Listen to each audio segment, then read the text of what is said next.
Well, I said it's short for Estefania, and because I could not pronounce Estefania as a child. And he was like, "Oh, that's pretty sweet," and I was like, "Yeah, it is." And that was the end of that. Brunch, hit it, boys.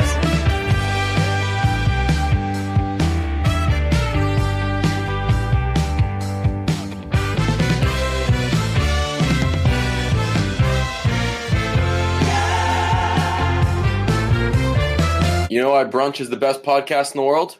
Why is that? Because we never fucking sound like one of these shitty-ass podcasts where one person is using the fucking mic from his MacBook, which MacBooks, when they first came out with these, with like the built-in mics, they thought they were hot shit, and everything sounds bad on them. Yeah, I fucking... true. One of the things that I will give us credit for is that we always try to sound as good as we can. We put in the money, we put in the effort. There's nothing worse than like listening to a podcast and in like the first 5 minutes finding out that one person is recording themselves on a potato and sound like the first couple times 95. When I decided I was gonna like check out Pardon My Take, it was a few months into it, and I went back and I started listening to the early ones, and they sounded bad until they got to New York, and then even then they sounded bad for a little while. But I was like, oh my god, it is wild that they can sound this bad, and it can be, and the actual content is really, really good. Like, yeah, what would you say? It sounded like they were speaking into a tin can. Yeah, like 95% of podcasts sound like both people should go to jail for fucking putting people through the sound of that podcast. But this is because you and we just keep missing each other. We're never in the same place anymore. You were in Tampa, Florida, wonderful city, and I'm currently in Minneapolis. Can't totally tell whether it's a wonderful city. I love it so far, but I've spent 100% of my time either in a hotel or a mall. Yeah, I've noticed that you spent all of your time in the Mall of America.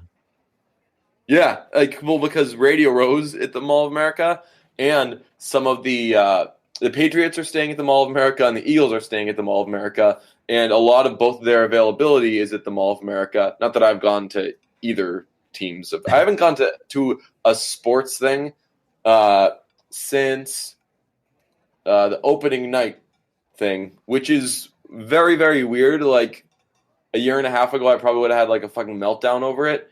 But times change, content needs change, and me and our guy Adam are just having the fucking time of our lives doing stupid things in the mall. I did the Patriots have a 24-hour thing on their website. It's called the Not Done Network, and they've got this big, huge space in the Mall of America where they're shooting stuff constantly. Like everything, there's always something on. So I went on it yesterday, and the two hosts had no idea who I was. And right before we went on, one of them was like, "Hey, so like, what were your takeaways from Patriots stuff today? Just so like we have a good jumping off point." And I was like, I haven't gone. I don't go to these things. Just say anything, and we'll bullshit. We'll be fine. And we were. It was fun. Mall of America, wild place though. It looks like it. I've never been, but it looks like a fucking crazy ass time. Yeah, their social media is extremely thirsty. So if you post anything from the Mall of America, they're like, "Whoa, looks like someone's having fun." That's like a really crazy thing because the Mall of America is fucking huge, and there are 1 million people there almost all the time, aren't there? And like especially this week. So that person is just going through their timeline, tweeting at everybody who says anything about the Mall of America. Yeah. What's weird is that there's not like anybody can just pretty much go up to anything at the Mall of America. Like Radio Row is essentially in a food court. So if you're at the food court, you're pretty much on Radio Row. So you can just walk by, like yell shit at people, just do whatever. But it's good. It's a fun little wild time. But I haven't done anything nearly as cool as you did when you were in Tampa because you sat next to Taylor Kitsch at the skills competition. it was like the weirdest turn of events because initially I didn't even get a ticket to go down to Tampa for Saturday for the skills competition, but because the Bruins giveaway was only Sunday to Monday. But I decided that I wanted to go down for Saturday and kind of check out the scene, get my bearings a little bit right before the instead of just going on Sunday and going for the All-Star game. Yeah, because that's a really quick trip. And I wanted to do some work down there for CBS. So I flew down on my own dime on Saturday, and then I didn't have a ticket to the ticket or I didn't have a ticket to the skills competition on Saturday. So I asked the NHL if they could give me a last second credential. They did. They were very, very kind. But then I got an email from the NHL's PR person, and they were like, "Hey, sorry, we don't have enough room in the press box for you because you were so last second. So instead, what we did is we left you a ticket at the ticket office. But here's the thing. You're sitting next to Taylor Kitsch, who's our guest for the weekend, and he's going to be with his buddies, and you're not allowed to say what him and his buddies are talking about." And I was like, you know what? Yeah. Deal. Yeah, I know. Yeah, I was like, yeah, that is totally fine. When you sent me a screen grab of that. I was carrying something. I was moving at the time. And I like saw the text like light up, and I could see you had said "dude" in all caps with some sort of screen grab, and I was like, "What the hell could this be?" And I read it, and I was like, "That's awesome." It's odd that we're in a day and age where we have to say like, "Hey, don't fucking say what he says or don't tweet what he says or whatever." But I was like, you know what? Actually, people probably do need to say that because. Yeah. That would suck. I know. I probably would have said something. Because, if you said something on here, I would have been like, "Don't do that." Yeah, probably not. But I was like, I don't usually like freak out about that kind of stuff. Like if they were like, "Hey, you're gonna sit next to like Nick Miller from New Girl," I'd be like, "Oh, that's awesome," but I wouldn't be like, "Holy fucking shit." Taylor Kitsch is on another level for me. We love him, obviously, Friday Night Lights. But I was sitting next to him, or I was sitting next to like he was like 3 seats away from me, because two of his buddies were in between us as a buffer. But yeah, he was a good dude. He was quiet, very mysterious, shy, and very, very, very handsome. Just as handsome in person. I didn't take any pictures or anything. That's going to be one of my greatest life regrets that I didn't get a picture with him. I tried to play it cool. As soon as he got there, we discussed this beforehand. Like I wasn't going to show up and just be like, "Hey, can I get a picture with you?" Because that immediately ruins like any chance of us becoming friends. If I ask him to take a picture, he's like, "All right, this guy's fucking annoying. Whatever, I'll take a picture with them. I don't want anything to do with them for the rest of the day," pretty much. So I kind of wanted to, keep the dream alive. Buddy, chat him up throughout the skills competition. Him and his buddies. It was going pretty well.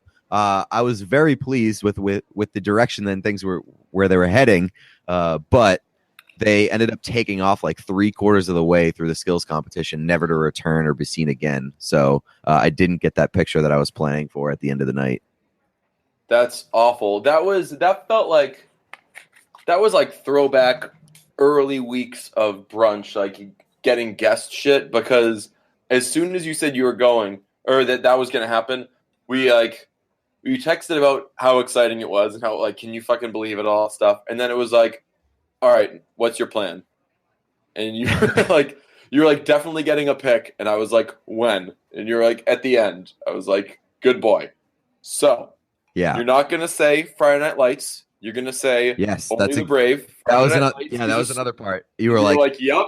You were like, tell him you loved Only the Brave. And I was like, right, because I'm not going to say Friday Night Lights because he hears that shit all the fucking time. And he'll be like, oh, this kid's fucking basic and hasn't watched anything that I've done in the past 10 years.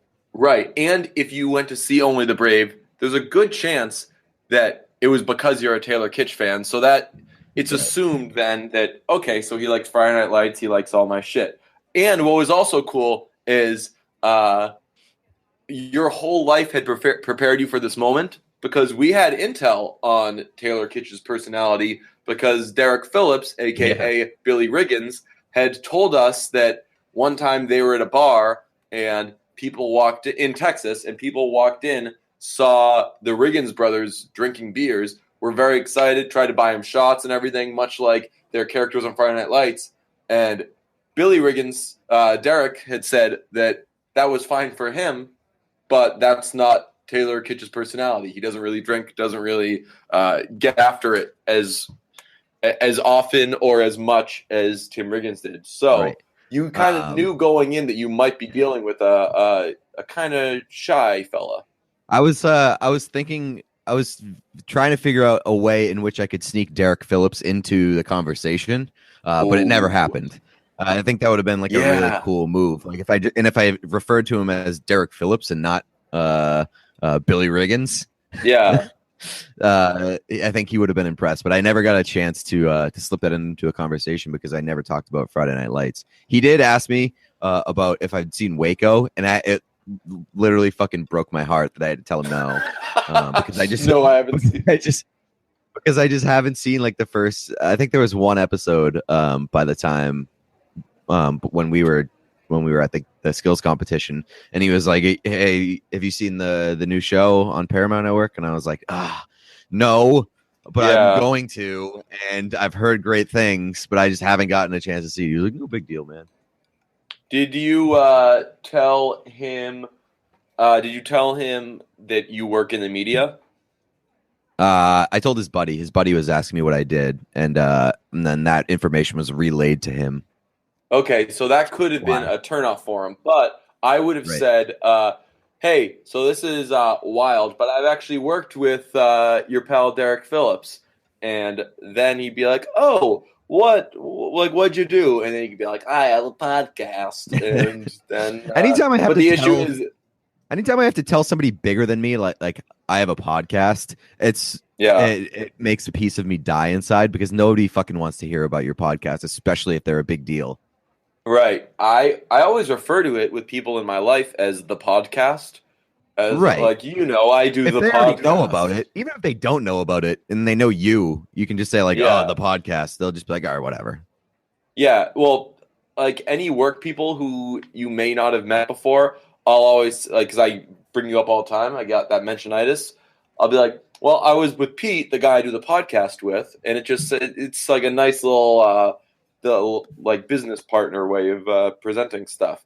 But there you go. I was texting with Feidelberg the next day about whether or not he was gonna be here, and after like 10 seconds, I was like, "Yo, but seriously, you hear what Pete did?"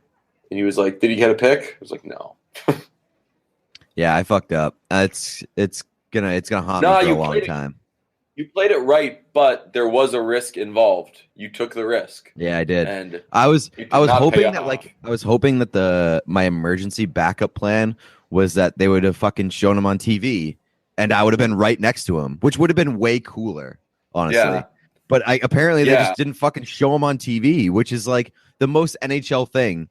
You have a fucking A-list star show up to your All-Star game, and he's in the crowd, and you don't give a single shot of him?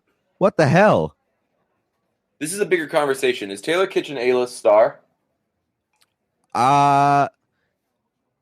He's definitely got a cult following. Like, to us, he's not A-list. To you, he is an A+. He's probably B. If he's not A-list, he's a high B. But like, he's starring in even if it's the Paramount Network, he's starring in a series alongside Michael Shannon. And Michael Shannon is an A-list star. I didn't know Michael Shannon's in that. Michael Shannon is hot. Yeah, Michael Shannon is an A-list star in my book. So if he's an A-list star, Taylor Kitsch is an A-list star. Did you see A-list by association?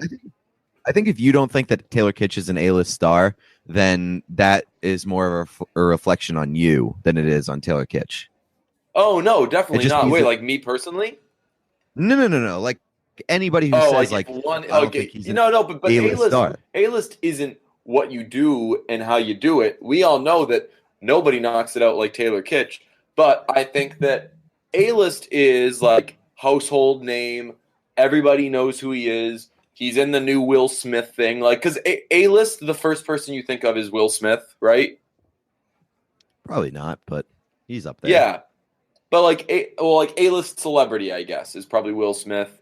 Or like, Tom Hanks, Meryl Streep, the real biggies. Like Miles Teller has become an A-list star, And I would say Taylor that Kitsch isn't there then. Maybe Michael Shannon isn't there either. Yeah, he could not be. I think they're like B-list. Yeah, but they're I still A-list like in their like industries. Yeah, I guess that's what I was thinking. I still like the idea of the episode being called A-list by association. Okay. Well, you didn't get a picture with Taylor Kitsch, and I was thinking that the shot of the TV shot would be the fucking best because it would look like you were hanging out with Taylor Kitsch. But right. You weren't able to get a picture with Taylor Kitsch.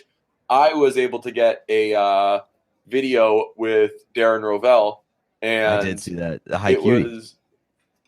It was I just walked over to him and I was like, "Hey, Darren!" Like as I was taking out my phone, I was like, "All right, just gotta take a quick video of us waving." He was like, "Okay," like not even "Who are you again?" Just and then after I was like, I was like, "We talked last year, but I'm the guy that you did the podcast with about people not liking you," and he was like, "Oh yeah. Isn't it so cold out?" And I was like, "Oh God, Darren, I love you so much." No, he was like, "It's so cold out and we're all in this big warm place." And I was like, "Fuck yeah, that is cool, Darren." Oh, what a nerd. He's the best.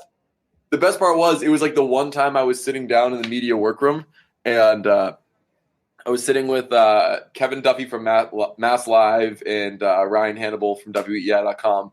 And I saw Darren Rovell, got up, walked over to him for like 10 seconds, took out my phone, came back, sat down, and they were like, "What did you do?" And I immediately got to work on my computer, and they were like, "What did you just do? And are you making a GIF of it?" I was like, "Yeah." That's awesome. Darren's it wasn't pretty fucking cool. He's not cool, but he's better than people give him credit for. Yeah, and he's just like a very nice guy. He doesn't he obviously doesn't have the most polished personality, but fuck, who cares? Like a lot of people have, I don't know, some people don't look good, Everybody has their problems. So I thought that was pretty good. I also used a bit of intel from you in a little video on opening night. Dave Portnoy snuck in to the media thing, to the whole media night, and I was talking to Casey Smith, who knows Portnoy. She's gone over and done a couple of things on there before, and I was like, I remembered that you had talked to Portnoy once upon a time about brunch, and when you said "Oh, what do you think of brunch?" He was like, "I'm not sure what that is," and you were like, "It's the podcast I do with DJ Bean," and he was like, "I've never heard that name before," so I stuck that in my back pocket. Was going to wait till the moment was right, and so then I'm standing there with Portnoy and Casey, and I was like, "Oh, Dave, I work with Casey. Could I just quickly shoot something really quick with you? I'm Dave." And he was like, "Yeah, sure." And then I just did a thing of him ranking NBC Sports Boston Powered by Xfinity personalities, and I said DJ Bean last because I knew that he was going to be like, "What the fuck is that name?" And that's exactly what he did, and it was awesome. Well, that was a nice little confirmation to me that when I was that he wasn't dicking you around. Yeah, that he was being authentic, that he just had no clue what brunch is or who you are. Yeah, you know what? When you told me that was like a little feather in my cap. I just felt it feels good when people don't know who you are. Is that a weird thing?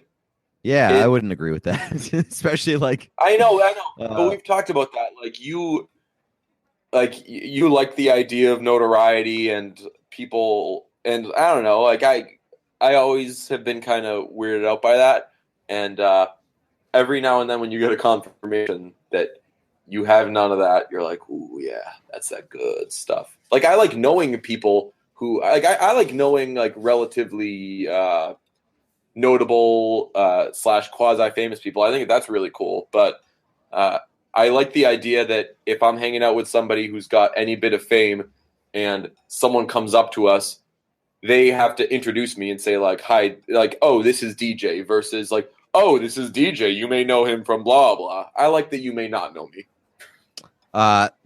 Speaking of which, a couple brunch fans in Tampa over the weekend, by the way. Yeah? Yeah, met him and I met a few of them, which is really cool. And it was like one of those, hey, where's your boyfriend situations. I know. You know, like when you're a couple and you go somewhere alone, everybody's like, hey, where's the other person? Yeah. I'm like, hey, I have a life too, and I do things on my own sometimes. For all you guys know. But I went to Emily Benjamin's housewarming party. Her and her husband got a new house. Very nice. And I put on the RSVP that I always, because on Evites, you can always say how many people you're bringing. So yep. I just always say it's going to be me plus 8 kids. So when I walked in, Emily's dad was like, hey, where are the 8 kids? And I said, oh, they're at home with Danielle. And he got that Heim joke. He got that I'm married to Danielle Heim joke. And I was like, this is one cool guy. Oh, man. We should talk about this. Over in Tampa, some guy, so the screensaver on my phone is the Heim sisters, and it's a great photo. Romeo? Oh, no, yeah, you have like a photo shoot one of them.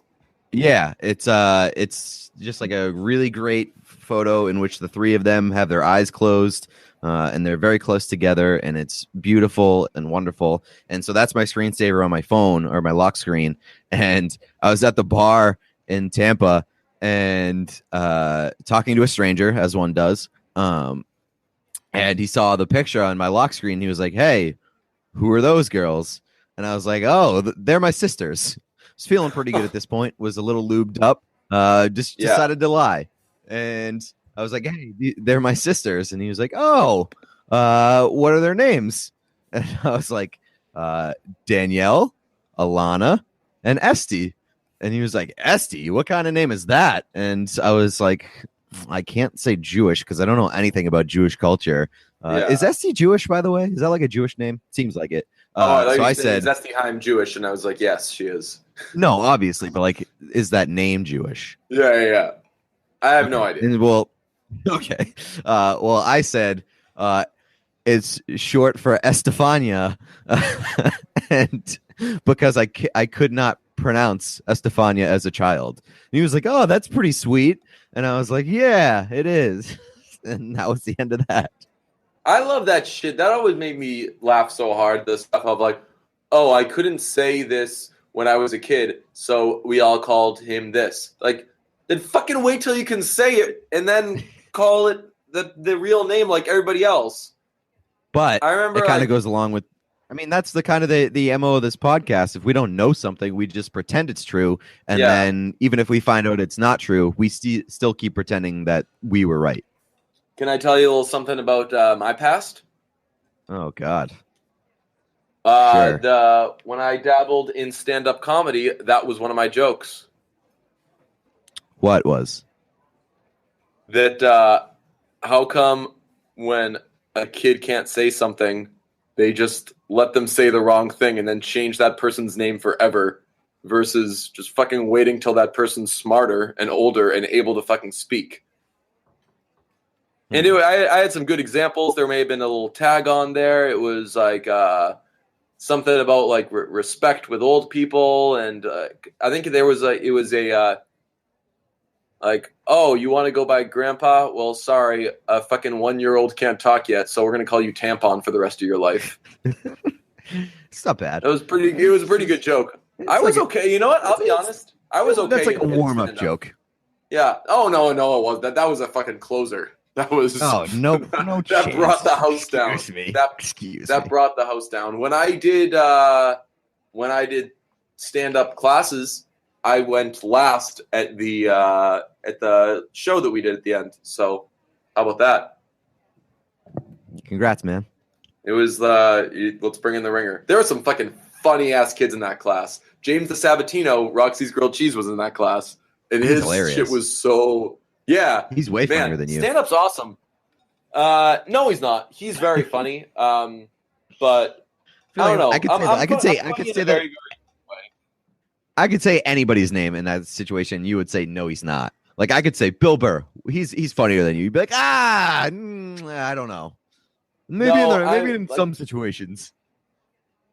No, I know that I have a very specific sense of humor. So I think that I don't think that I'm the funniest person in the world, but I think that I'm funnier than like your average person. You know? I would agree with that. Yeah. Speaking of Emily's husband, he's a daily fantasy expert. Oh, yes. Yo, play DraftKings football shit for the Super Bowl with promo code brunch.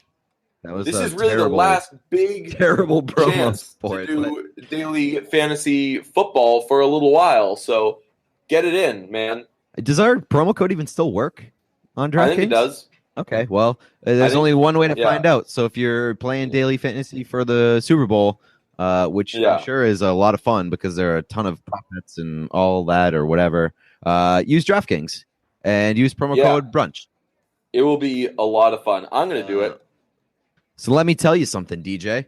I recently tried an app called Simple Contacts, and it saved me a bunch of time and money on ordering contact lenses. And I got 2 contact lenses in a box in the mail with pretty much zero effort, which is unbelievable.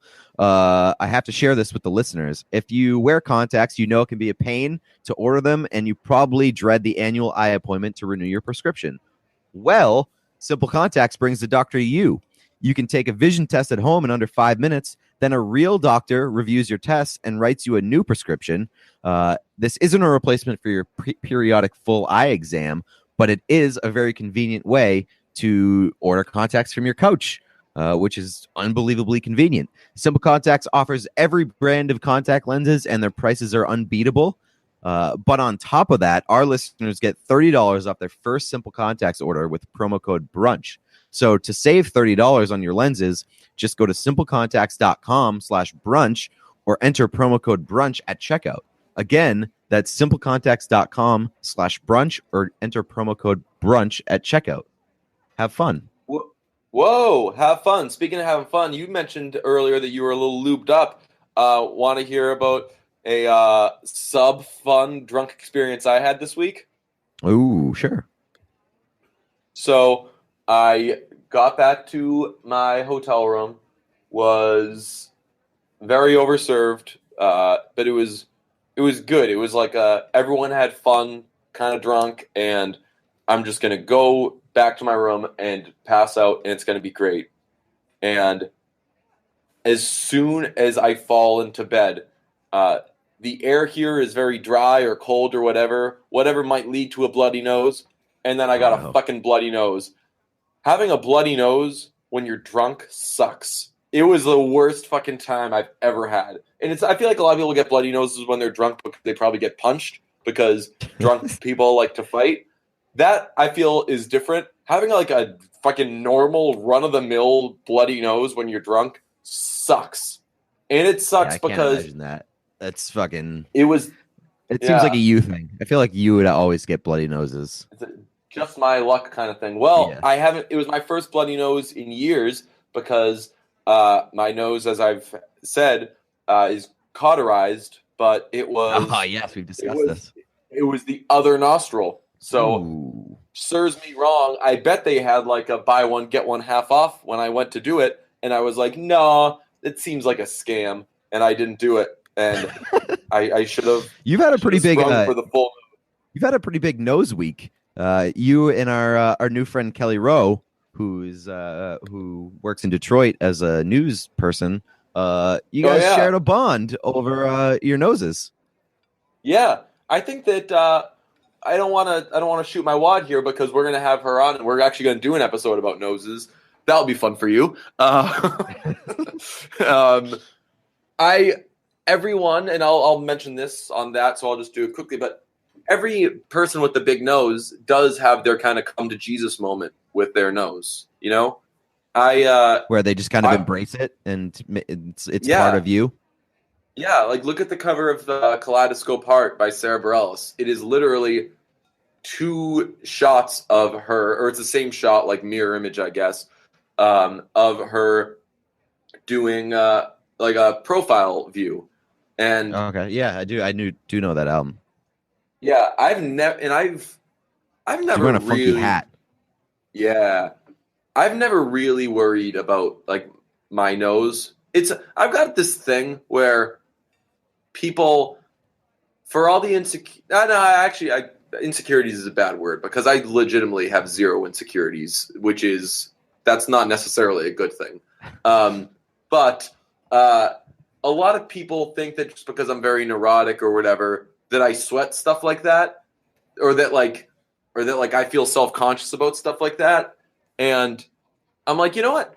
Worry about me for other reasons.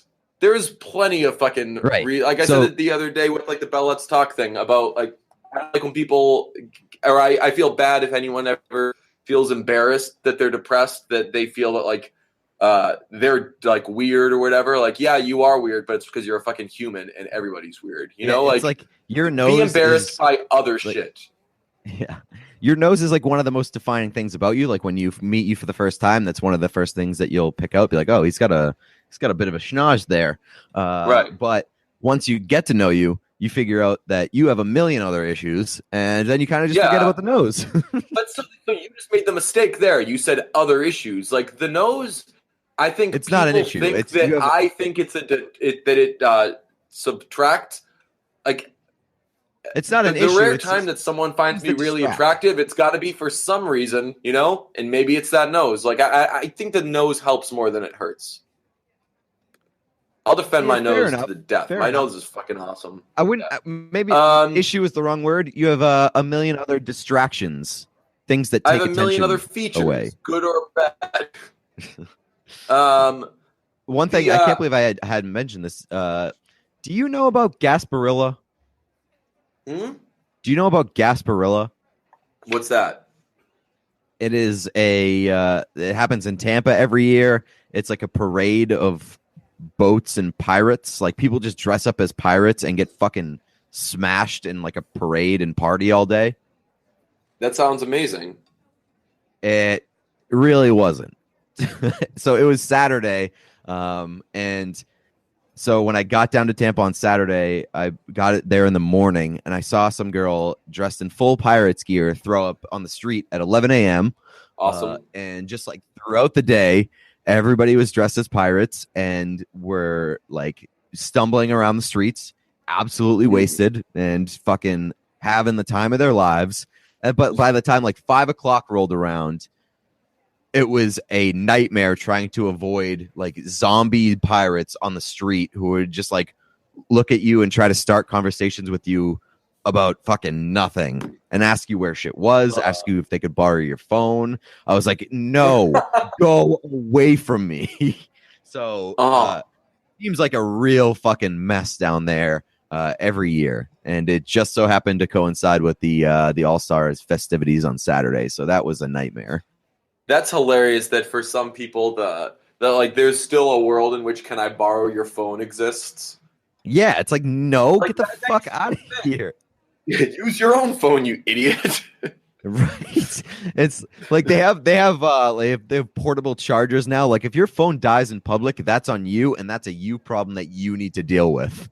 Don't come asking to me and like act like I'm a bad person if I say no. You're not touching my shit. Like I wouldn't give my phone to a sober person on the street. Never mind a drunk person dressed as a fucking pirate. Yeah. Pirates are notorious for stealing shit. Yeah, it's literally their job. Yes. Oh, CHVRCHES has a new song out, and we decided that we're going to take that as an opportunity to rank our top 5 CHVRCHES songs, because that's a thing that we've been doing for a little bit, where we do that with seminal artists for us, and this was a very fun exercise. Really quickly, though, what do you think of the new CHVRCHES song? I really like it, actually. You said that it was sort of like Recover, but I've never been big on Recover, or huge on Recover as much as other people were. I know that's like one of their top songs for a lot of other people. But like I've never been super into it, and I think it's because it really kind of lacks the like the boppy fun chorus, and this song has that. So for me, it takes the good parts of Recover and also adds an amazing chorus, which is so much fun. And I really, really like this song. It's a very promising first single off of their new album, I think. So I like it, don't love it.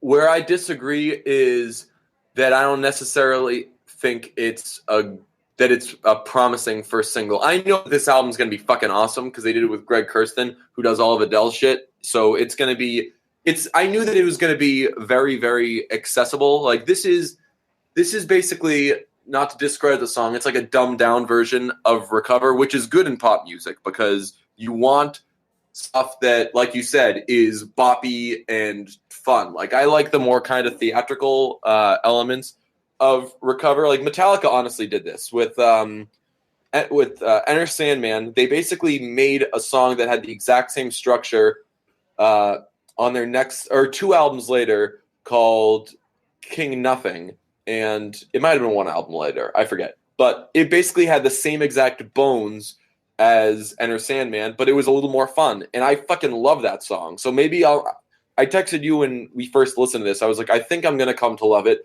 I don't completely love it yet, just because I'm a fucking Recover stan, man. I will. That's when it's gonna be very high when we rank these songs. So, I mean, like, a big part of the reason why I love Churches so much is, and you know this about me, is like I'm a very surface level pop music listener. Like if something sounds good and you know it's fun, I am going to enjoy it. And like so much of what Churches does is it sounds good, it's a lot of fun, and it's like boppy. And also like Lauren Mayberry's voice is unbelievable. So like if like a Churches song is upbeat, I'm usually going to like it. Yeah, I'm very, very excited for this album. All right, let's rank our first. I don't know if it's the album or just this single, but like there's I guess they're working with like the National. Oh, so never mind. Yeah, like the guy from the National is in like the teaser music video, and also like they're linked to like the National has been sharing their stuff on like their social media pages. So there's the rumors that like the National is going to be involved in this album. Well, the guys from the National are supposedly really, really cool. They just don't make good music, which is a little bit of there's a give and take there. They're the guy you want to grab a beer with, but not a guy you want to listen to play music. National, man, I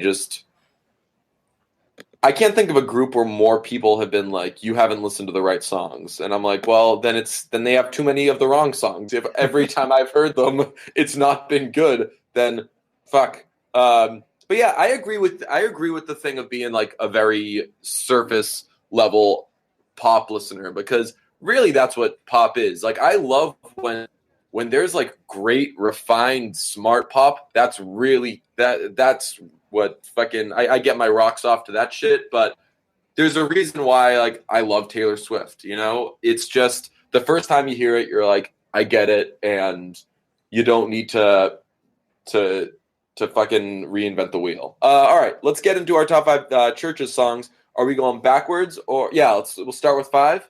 Yeah. All right, go ahead. My 5th one is probably a surprising one. I know that it's not that great, but again, it's surface level and it's very, very fun and dancey. Empty Threat. Oh, Empty Threat's a lot of fun. Yeah. I mean, like I would not. I would not have any problem with anybody being like, that's not a top 5 song for them. After this, let's talk about honorable mentions that we're mad we left off. Empty Threat would be in my honorable mentions. Okay. There's one in particular that I'm very surprised didn't make my top 5, but there's just not enough room. My number 5 is High Enough to Carry You Over. That is a good one. That would probably be on my honorable mentions. A Martin song.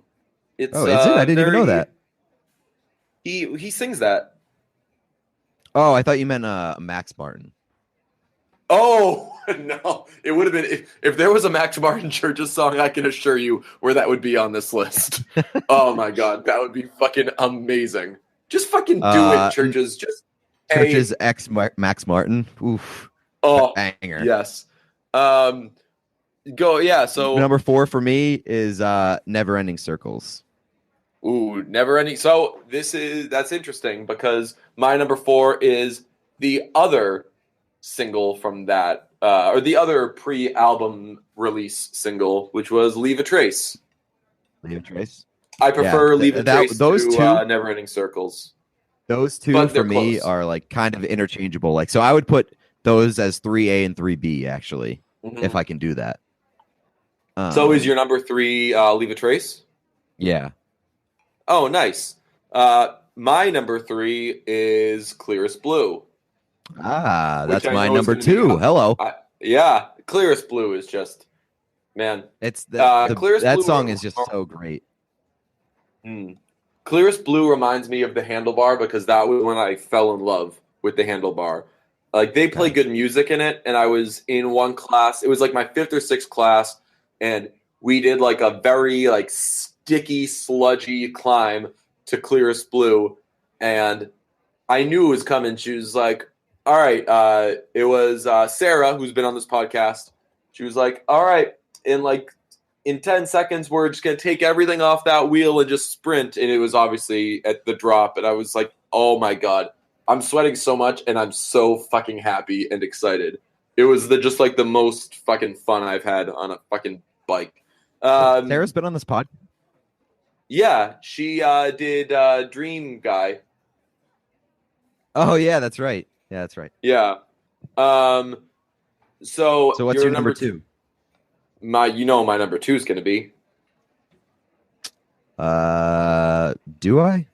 Yeah. You should be able to. I think you know what All right. Let's deduce this. You know what my number 1's going to be. Yes. So you should know what my top 2 are going to be. So if it's not number 1, it's number 2. Recover. There you go. Yeah. Okay. All right. Yeah, I forgot about Recover, but even though we just talked about it, so I love Recover because it's the way it starts is really interesting, and it's so. I hate using the same term over and over again, but it's so fucking theatrical, and it's angsty in a way that angsty music is all kind of made the same way. Like the chorus of this new one, Get Out, is very like get out, like that. That's how kind of angsty fun pop goes. Yeah, but this very is dramatic. More like yes, exactly. Yes, that's a good way of putting it, and I just love it. And I love that at the end of the chorus, it kind of resets with just clap, clap, clap, clap, clap, clap. What a song! I love it. You said like we're gonna have the same number 1, right? Yeah, our number 1 is gonna be The Mother We Share. Yeah, right. That's just that is a perfect pop song. Yeah, and I will owe a debt of gratitude forever to that song because it's what introduced me to Churches, and yes, what an introduction it was. I know. I couldn't believe the first time I heard it, and the intro is obviously really cool, and that like the oh thing that happens throughout the song, but just the verse is so fucking clean but big. So it was when like the verse came in that I was like, okay, I'm gonna love this shit. And that's not even the coolest part of that song. You know what my favorite part of that song is? What? At the end when she does the last chorus, at the end when she does the last chorus and does the in the mother we share will never keep our breath for falling, and it does the OOOs thing until the song ends. Yeah. Martin sings a little counter melody over it, and he does like a and it's just for some reason that just fucking gets me. It's just like a nice little small touch to be like, man, we've been humming at like a 9.5 this entire song. Let's just lightly get you up to 10. I love it. What a fucking song. It's crazy that they like that was the introduction for both of us, and neither of us has been let down by anything that they've done after that, because that is setting the bar so fucking high. And just introducing yourself, looking your absolute best, and then just showing up and being, I wouldn't even say like worse, but like different, but just as good. Yeah, like B.O.B., everyone's favorite B.O.B. stuff is probably from either one of his mixtapes or The Adventures of B.O.B., Bobby Ray, whatever it's called. That it's like if you're like, hey, what's your favorite B.O.B. song? You're like, that first shit that I heard from him. And now I fucking hate the guy because he's come out with so much whack, weird stuff since. Here, our favorite thing is the first thing we've heard from them, and we're just as in love as we were in the first moment we heard that song. I think that it would be a cool touch at a wedding to walk in like at the reception when they bring them in and say like, for now here's the husband and wife, and they walk in and everyone cheers and then the party starts. I always thought that they should walk into The Mother We Share, just the OOs. That'd be really cool. Maybe if either one of us ever gets married, seems unlikely. When we DJ weddings, when we MC weddings, we can do that. Yeah, so hire us. Absolutely. I still want to do that. So someone pay us to do that shit. Buy our equipment and we'll do it. So you mentioned the word angsty while talking about them. I think one of my favorite parts about Churches is that they're like kind of Third Eye Blind in a way. They make like really fun pop songs, but like if you listen to the lyrics, you're like, wow, this shit's kind of dark and really sad. Yeah. And I think that's a really cool combination. Not enough people do that, I think. Yeah. You want to do our top one Third Eye Blind song rankings? Top one? Yeah. I doubt that we're gonna have the same one. Oh, we are not. Yeah, I would imagine not. Okay, what's your number one Third Eye Blind song? Graduate. Oh, that's a good one. I do like that song a lot, but it's not my number one. My number one would be How's It Gonna Be? That would be top three. That is a great song. Third Eye Blind is fucking awesome. Yeah, I miss you.